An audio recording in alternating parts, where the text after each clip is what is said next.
doing? I say, how are we all doing? I don't even know if there's anyone there. I don't know if anyone will join, but I'm going to talk away anyway. And this video will be uploaded onto the Facebook page. So if you haven't managed to join me this evening, that's fine. You can still get all the information by checking back on the Facebook page, and this video will be there.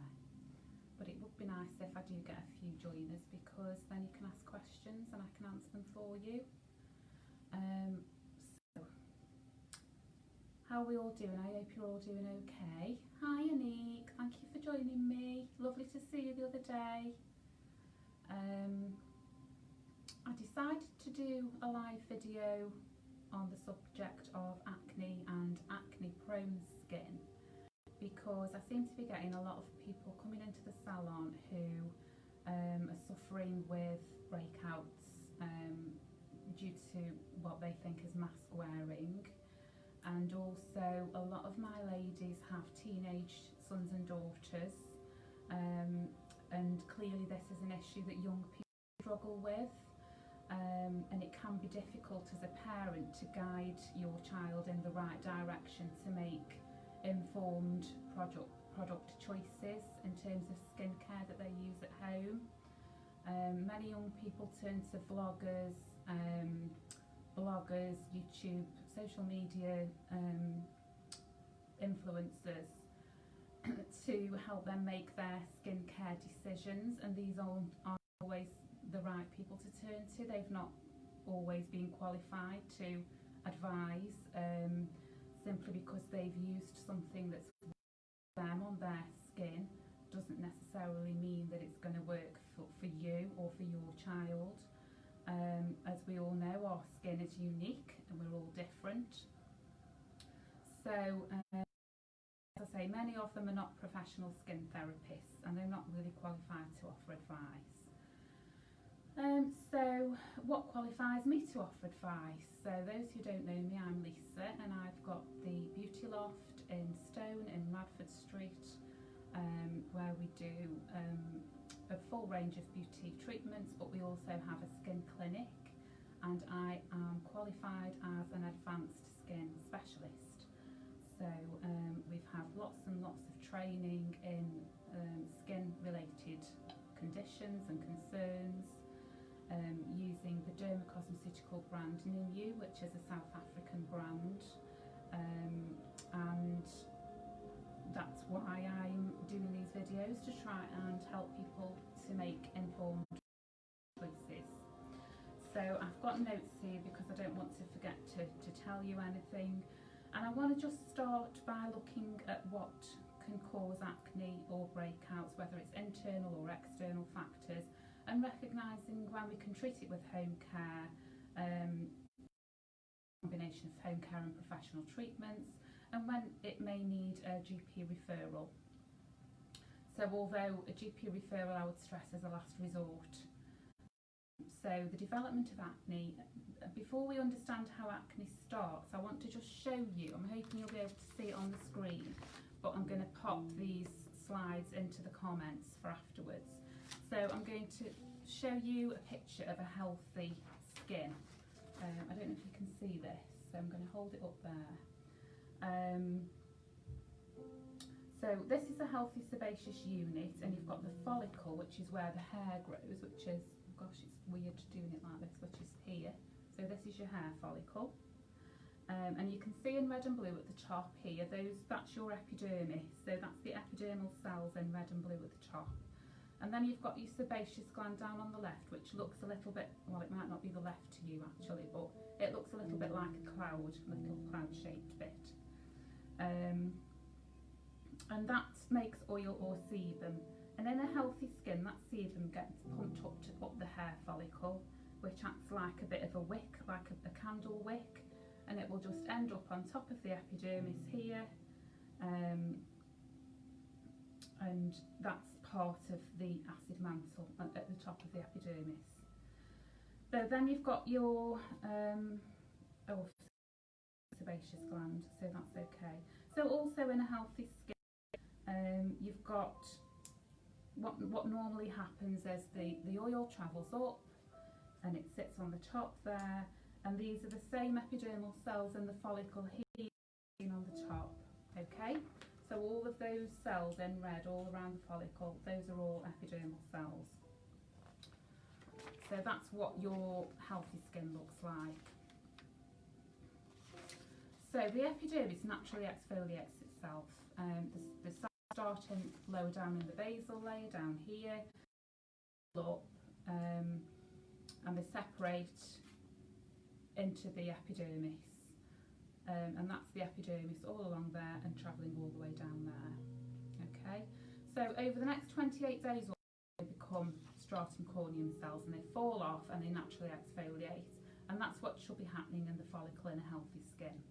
Once it's on the surface of the skin, it forms part of the acid mantle, which helps to ward off bacteria, dust, things that land on the skin. It's a protective barrier on your skin. So this is another picture that shows the cross section of the skin here. So we've got the healthy skin, you've got your hair on the skin, you've got your sebaceous gland there, and what happens in the acne skin is a few things that can happen. So first of all, the oil or sebum is thicker and more in quantity in the kind of skin that's prone to acne. So generally speaking, it will be oily, and sometimes the sebum is so thick that it will get stuck in the follicle. So you know, I showed you the hair follicle diagram before. So you've got the sebum stuck in there, and what happens is, this is the reason why, this is the start of what starts to cause acne. So they're supposed to be, the cells are supposed to be exfoliating themselves every 28 days in some skins, and nobody knows why this happens, but some skin doesn't exfoliate itself properly. Sometimes it can be genetic. Basically the dead skin gets built up in here. So if you see here where you've got that little blockage there, that's excess oil and dead skin that's getting stuck there in that hair follicle. So not only are we getting a build-up of oil, we're getting a build-up of dead skin cells as well. That's because the skin isn't exfoliating itself, and that's a brilliant breeding ground for bacteria. So if you think you've got all this dead skin, got all this oil down in the follicle making like a plug, some people know it as a blackhead. You can get a blackhead first, and then there's these bacteria, which are your acne bacteria that live in the follicle. And they are all there all the time. Everybody's got bacteria in the follicle. Even children would have that, so it's not, you know, it's not something that you shouldn't have. It's just that it becomes a problem when the follicle then gets clogged, because the bacteria will feed on the material inside. They'll eat the sebum that's there, they love that, and they'll eat the dead skin, they love that, and that'll break down into other components which the immune system recognises as a bacterial infection. And then the immune system cells, which are located in the epidermis, will start thinking, oh, this is a bacterial infection, and it'll send all the inflammation to that area. So you'll get the little white pus, which is a sign of the immune system trying to fight the acne bacterial infection along with the inflammation. I'm just going to have a sip of water. Sorry, tea, I haven't got any water. So hopefully that kind of makes sense. I'm just trying to illustrate how we get these blockages in the first place. So what it would look like on the skin as well is the whiteheads and blackheads are really the same thing. It's just that the blackheads have, they've reached the air, they've oxygenated, which makes them black, where heads have got sort of a thin layer of skin over them which is covered, so they haven't oxygenated when they've reached the air. So that's the only difference between a blackhead and whitehead. So we call a whitehead a closed comedone because it's closed and there's a layer of skin over the top of the hair follicle. So blackheads and whiteheads are what we call non-inflammatory acne. So even though there's a bacteria there that's clogging the follicle, there's obviously faulty desquamation as well, and there's excess oil. And the immune system hasn't really done anything about it at this stage. It's just kind of happy to sit like that. So some people will only ever have blackheads and whiteheads, but it's still happening even though they may not have full-blown acne. It takes about weeks for for a blackhead or a whitehead to form. So that's about how long it takes for the follicle to actually work as it should, with the immune system trying to get all of the bacteria infection out of that follicle. And that's where we see the formation of papules and pustules. And usually they just tend to subside on their own after a few days. They decrease in size and then they'll heal. So this takes about 8 weeks to happen. So why does it happen in the first place? Well, we know how it develops, but there's got to be some underlying reasons as to why people have excess oil, why people's skin doesn't exfoliate itself properly. So let's have a look at the 3 core reasons that this happens. So the first one that I've mentioned is faulty desquamation, and nobody really knows why this happens. It is a genetic thing, but basically it's when the skin isn't able to properly exfoliate itself. The other reason is an increase in sebum, or a thicker sebum.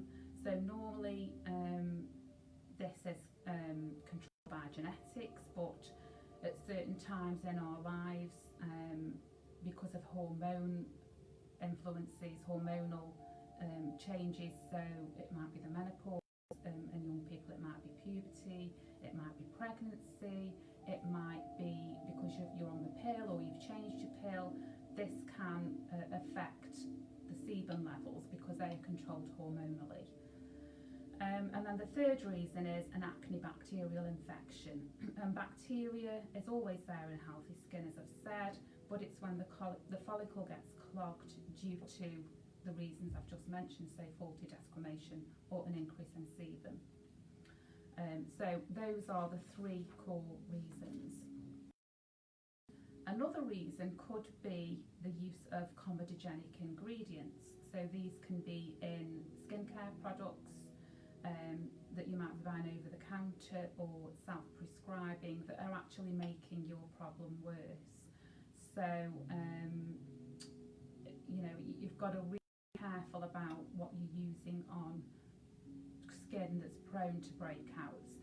What you don't want to be using is anything that's too clarifying, that's just going to strip the skin of its natural oil, because what that then does is it tells the skin, oh, I've got no oil on the skin, I need to make more. It has a negative cycle. You'll create a negative cycle by using products that are too clarifying for the skin.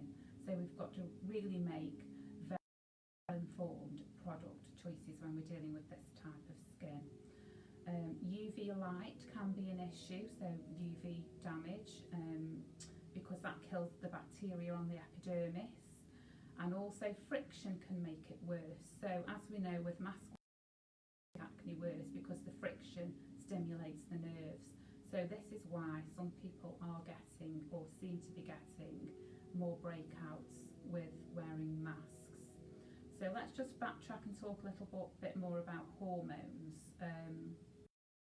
If anybody's got any questions, by the way, as I'm talking, and I'm conscious that I do speak quite quickly, so if I'm over complicating things or speaking too quickly, then just ask me a question or tell me to slow down and I will. So let's talk a little bit more about hormones. So this is when there's too much of the male hormone versus the female.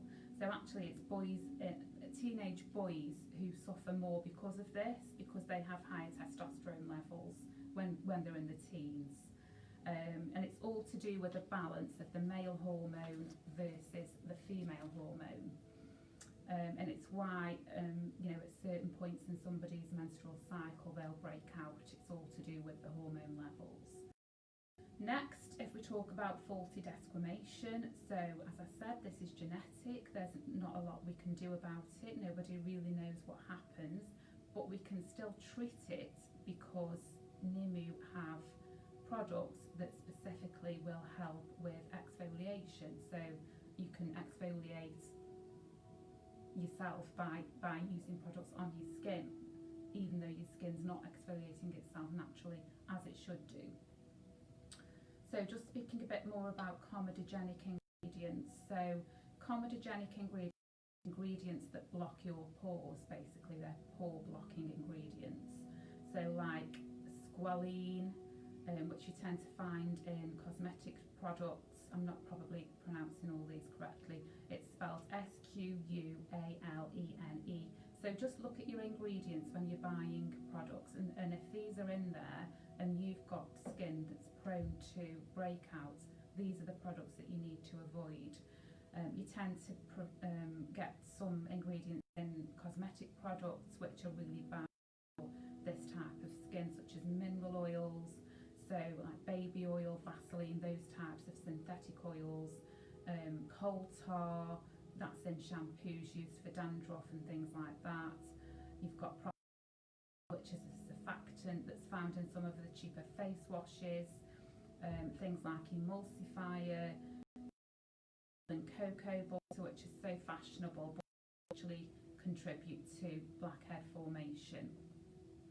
So you've really got to be careful